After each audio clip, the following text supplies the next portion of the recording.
विघ्नेश्वराय वरदाय सुप्रियाय लंबोदराय सकलाय जगद्धिताय नागाननाय श्रुतियज्ञ विभूषिताय गौरीसुताय गणनाथ नमस्ते।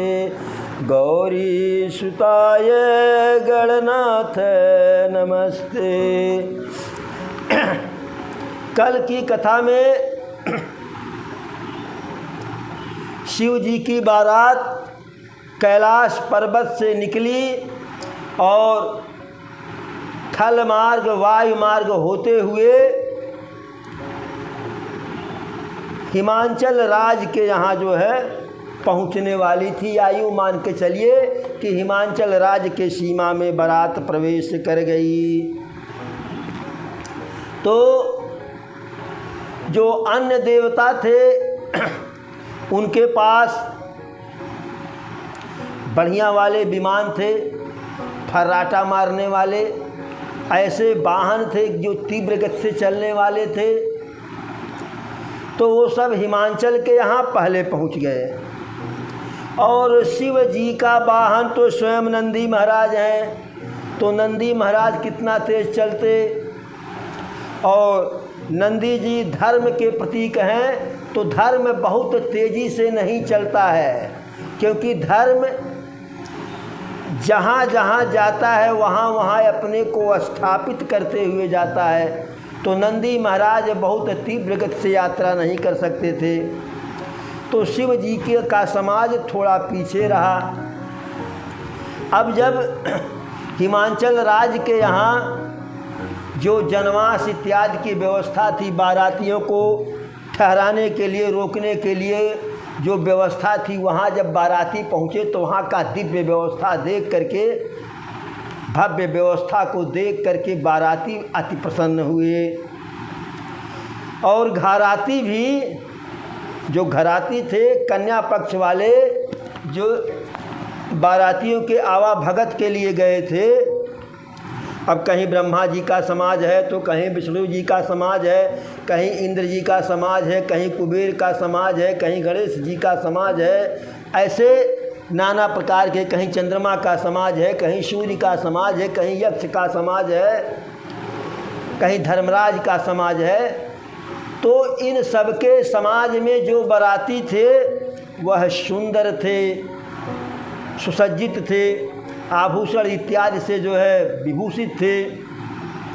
तो ऐसे बारातियों को देख करके जो कन्या पक्ष के घराती थे, जो बारातियों का सेवा सत्कार जलपान कराने के लिए उस मंडप में आए थे जनवास में, वह भी अति प्रसन्न हुए कि यहो भाग्य, ब्रह्मा जी की सेवा करने का शुभ अवसर हमको मिला, विष्णु जी के सेवा करने का शुभ अवसर मिला। सब अपने भाग्य की सराहना कर रहे थे और सारे बारातियों को जलपान करा रहे थे। इतने में कुछ घरातियों ने पूछा, बाबू दूल्हा कौन है? तो विष्णु जी मुस्कुरा करके कहे कि अभी दूल्हा पीछे है, अभी दूल्हा पीछे है, आ रहा है। अब वहाँ घराती सोचे कि जब यह बाराती इतने सुंदर हैं, इतने सजे संवरे धजे हुए हैं, तो दूल्हा और दूल्हे के साथ जो होंगे जो है उनकी क्या बात होगी।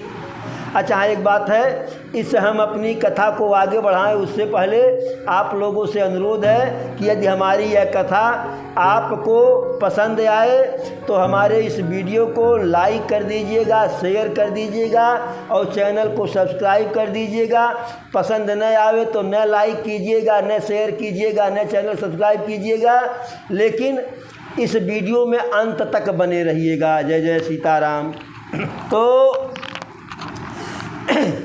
जब विष्णु जी कहे, जब पूछे कि दूल्हा कौन है इसमें, तो जब विष्णु जी कहे दूल्हा अभी पीछे है, तो लोगों ने सोचा कि जब बाराती इतने सुसज्जित हैं, इतने सजे धजे हैं, इतने बढ़िया बढ़िया आभूषण पहने हुए हैं, कोई पुष्पक विमान से आया है तो कोई किसी से आया, कोई गरुड़ से आया है, कोई हाथी से आया, कोई घोड़ा से आया, तो दूल्हा तो और दिव्य भव्य जो है वाहन से आ रहा होगा, और उसकी सजावट तो पूछना ही पूछना क्या है।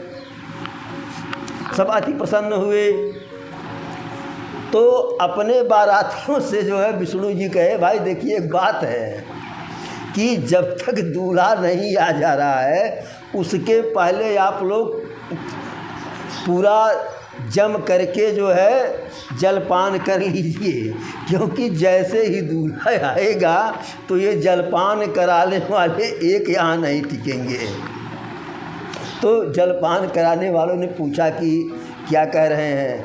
कहने कुछ नहीं, जो है यह कह रहे जब दूल्हा आ जाएंगे तो उनके साथ इतनी व्यवस्था, माने इतने लोग रहेंगे कि अव्यवस्था हो जाएगी, और जब दूल्हा आएगा तो दूल्हे के पास लोग चले जाएंगे।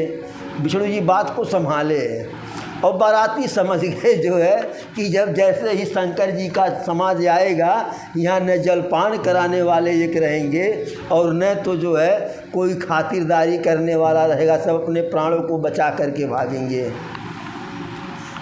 तो सारे बाराती जो है जलपान किए, कर ही रहे थे, तब तक वायु मार्ग से जो है हर हर डम डम हर हर बम बम करते हुए जो है कुछ रुद्रगण जो है भूत पिशाच दूर से ही अपना वो क्या कहते हैं नृत्य इत्यादि जो है वो करते हुए सुनाई पड़े।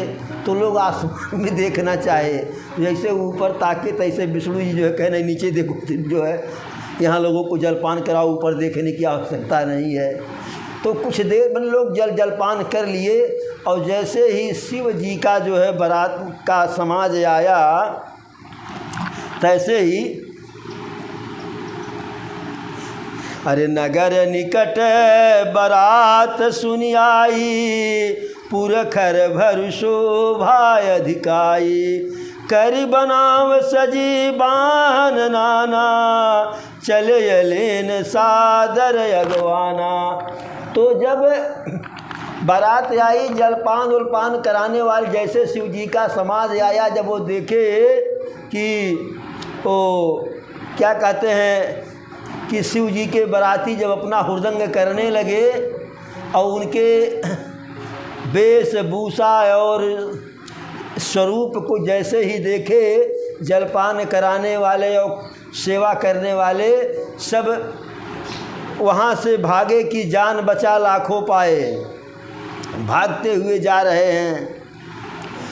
और उधर से हिमाचल राज्य के साथ जो है लोग सुने कि बाराती आ गए हैं, तो हर प्रकार के सजावट के साथ, नाना प्रकार के वाहन के साथ अगवानी के लिए जो है आए बुलाने के लिए। हिय हरस यसुर सेन निहारी, हरिह देखी अति भय सुखारी। तो जो जलपान कराने के लिए आए वो जब भागे तो उनको रास्ता ही नहीं मिला, कोई इधर गया कोई उधर गया मारे डर के। और उधर से जो अगवानी के लिए बुलाने के लिए आए थे वह देवताओं के समाज को देख करके अति प्रसन्न हुए, अति सुखी हुए, और खास करके विष्णु जी को देख करके बहुत ही सुखी हुए। लेकिन शिव समाज जब देखन लागे, बिडरी चले बाहन सब साजे। जैसे ही शंकर जी के समाज की तरफ गए, दूल्हा राजा की तरफ जैसे ही गए, जो अगवानी के लिए बुलाने, भाई अगवानी में दूल्हा ही तो पहले जाएगा, तो जैसे दूल्हे राजा की तरफ गए तैसे जब उनका समाज देखे तो जो बुलाने गए थे हिमाचल जी के साथ, उन सबके सारे वाहन जो थे, हाथी घोड़ा थे, वो शिव जी के समाज को देख करके लगे भागने। अरे धरि धीरज रहे सयाने, और बालक सब लय जीव पराने। जो सयाने थे, जो चतुर थे, बुद्धिमान थे, विद्वान थे, जो शिव जी के स्वभाव और भाव के बारे में जानते थे, उनके बारे में जानते थे, वही मात्र वहाँ रुके। बाकी जो बालक थे और अल्पज्ञानी थे वह अपने प्राणों को बचा करके भागे कि आज यहाँ से भाग जाएं, बच जाएंगे तो हो भाग्य। और जैसे ही वह घर गए अपने, कांपते हुए, हाँफते हुए, रोते हुए, तो उनके माता पिता पूछे कि बारात कैसी है, दूल्हा कैसा है। अरे गए भवन पूछहि पितु माता, कहीं बचन भय कंपित गाता। कहिए काह कही जाई न बाता, जम कर धार किधव भरियाता। कहे कांपते हुए बच्चे कहे कि अब बारात की क्या बात कहें, कुछ कहते नहीं बनता है। अरे वह बारात है कि यमराज की सेना है। एक तो बौरहा पागल और बैल पे असवार दूल्हा है, और ऊपर से गले में सांप है, शरीर और मुंडों की माला है, और शरीर पे जो है भस्म पोते हुए है। तन छार ब्याल कपाल भूषण नगन जटिल भयंकरा। संग भूत प्रेत पिशाच जोगिन विकट मुख रजनीचरा। जो जियत रहि बरात देखत, पुण्य बढ़त ही कर सही। देखहि सुमा विबाहु घर घर, बात यस लरिकन कही। कहे कि शरीर पे भस्म लगाए हुए, मुंडों की माला पहने हुए, आभूषण के रूप में नाग को लपेटे हुए जोगी है, जटिल जटाधारी है। बरातियों में उनके साथ भूत प्रेत पिशाच जोगिन इत्यादि और विशेष प्रकार के मुख वाले हैं। जो जिनका बहुत बड़ा पुण्य होगा, जो जिएंगे वही इस विवाह को देख पाएंगे। ऐसी बात बच्चों ने घर घर जा कर के कही। लेकिन माता पिता बच्चों की बात को सुन करके एक भक्त गीत भी गाए थे। अरे बर बहू रहवा देखली, बर बहू रहवा देखली, गौरा के घरवा की डरवा लागे माई रे, कि डरवा लागे माई रे। राजा हिमांचल के देखी के दुअरवा, की डरवा लागे माई रे। तो जा कर के घर घर ऐसी चर्चा हुई। तो माता पिता जब बच्चों की बात सुने तो मुस्कुराए, कहे कि डरने की कोई बात नहीं है। शंकर जी का यही स्वभाव है, यही उनका वेशभूषा है। निडर होइए, डरने की कोई बात नहीं है। लेकिन डर तो अंदर से लगता है, डर तो अंदर से लगता है, बाहर की चीज़ है नहीं कि बाहर से लगाओ, बाहर से कोई समझा दिया। बच्चे तो डर के मारे फिर घर में से बाहर ही नहीं निकले। जब जो वहाँ जनवासे में गए थे बारातियों को अगवानी के लिए बुलाने, जो है वह जब बारातियों को ले करके आए अगवानी के लिए, तो जैसे ही माता मैना गई, जो है आरती वाली थाल को ले करके उनका जो है परछन करने के लिए, अगवानी करने के लिए जैसे पहले गई, तो जैसे ही वह दूर से ही शिव जी को देखी तो उनके हाथ से थाली यानी आरती का पात्र और जल पात्र दोनों गिर गया मारे डर के, और माता मैना स्वयं वहीं गिर गई, बेहोश हुई कि बची भगवान जाने। अब उनके बेहोश या हाथ से आरती की थाली और जल पात्र गिरने का कारण क्या रहा होगा? यहाँ दो भाव है। पहला भाव तो ये है कि शिव जी को उनके रुद्रगण जो है चारों तरफ से घेरे हुए थे, अच्छा, ऊपर का हिस्सा शिव जी का बिल्कुल नंगा धड़ंगा था, तो नीचे का हिस्सा वो देख न पाई हो, तो सोची हो जब ऊपर से नंगा है तो नीचे भी नंगा होगा, हमारा दामाद ऐसा आया है, यह सोच करके जो है बेहोश हो गई हूँ। और दूसरा कारण क्या है? दूसरा कारण यह है कि भृंगी श्रृंगी जो है शिव जी के कमर में वही बाघांबर या मृगचर्म जो है मृगछाला लपेट दिए थे, और ऊपर से एक जो है पतले सांप को लपेट दिए थे कि तुम्हें खबरदार हिलना नहीं है। वह कहा भी नहीं हिलेंगे, लेकिन जब सारे बाराती डांस करने लगे होंगे तो हो सकता है वह जो सर्प थे वह भी थोड़ा सा मदमस्त होकर के डांस किए हों और वह बाघांबर नीचे से सरक गया हो। तो हो सकता है कि मैना जी उस स्वरूप को देख ली हो कि नीचे भी उघार है और उसे देख करके बेहोश हो गई हो। अब जब मैना बेहोश हुई, थाली हाथ से गिरा, जलपात्र हाथ से गिरा, जब याद होश आया तो भाग करके घर में चली गई। अब शिव जी के बगल में एक उनके जो है साथ में थे, वो कहे महादेव, कहें हाँ बोलिए, कहें जैसा अपमान आपका ससुराल में हुआ वैसा किसी का अपमान आज तक नहीं हुआ। कहें क्या? कहें कि आपको देख करके आपकी सास जो है थाली फेंक दी, जलपात्र फेंक दी, स्वयं ज़मीन पे गिर गई और फिर जगी उठी भी तो जो है भाग गई घर में। तो कहें ये बताओ ससुराल हमारी है कि आपकी? कहें नहीं आपकी। कहें अपमान हमारा हुआ कि आपका? कहें आपका। तो कहें आपको काहे चिंता है? शिव जी बोले कि अपमान नहीं हुआ, हमारे ससुराल की यही परंपरा है कि जैसे दूल्हा आता है तो सास आरती की थाली और जलपात्र लेकर के आती हैं, दूल्हा को देखती हैं तो थाली और जलपात्र गिरा देती है, स्वयं लेट जाती हैं ज़मीन पर। शिव जी बात को संभाल ले गए। फिर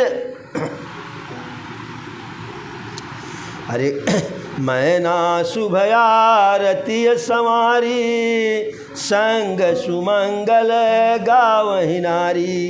तो आरती लेकर के आगे बढ़ी थी, तो जो साथ में क्या कहते हैं सौभाग्यवती स्त्रियां थीं, वह गीत गा रही थी, मांगलिक गीत। परछने के लिए सोने की थाली को लेकर के आगे बढ़ी।